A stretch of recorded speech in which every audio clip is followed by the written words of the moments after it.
పొద్దున్న ఈ సైట్లోకి ఎంటర్ అయినప్పుడే అనిపించింది కార్ ఇరుక్కుంటుందేమో అని చెప్పి. అస్సలు తప్పించుకుందాం అనుకున్నాను, తప్పలేదు, బురదలో ఇరుక్కున్నాను అనమాట. వెంటనే సైట్ కాంట్రాక్టర్కి కాల్ చేశాను. ఓ 10 మంది ఎమిగోస్ని 2 ట్రక్కులతో దింపేశాడు. లిటరల్లీ వీళ్ళు లేకపోతే నేను ఈరోజు ఏమైపోయేవాడినో. నా కారు బయటకు రావడానికి టవ్వింగ్ కంపెనీ నుంచి ట్రక్ రావాలి. ఈ సైట్లోనున్న బురదకి టవ్వింగ్ కంపెనీ కూడా రాదు.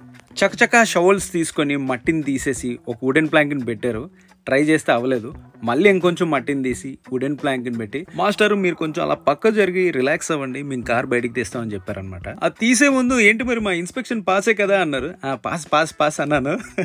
ఇంకా వెంటనే ఎమిగోస్ అందరూ వెనక నుంచి ఒక 6-7 పుష్ చేసి మనోడు ఫుల్ రైజింగ్ ఇస్తే కార్ దెబ్బకి బయటకు వచ్చేసింది అనమాట. I'm super grateful to these amigos. Mexicans అసలు super friendly, super helpful. Thank you మామాస్. ఎప్పుడు నోట్లో బ్లాస్ట్ అయ్యే నాకు దెబ్బకి బురదలో బ్లాస్ట్ అయిందనమాట. ఇలాంటి ఎక్స్పీరియన్స్ మీకు కూడా ఉన్నాయా?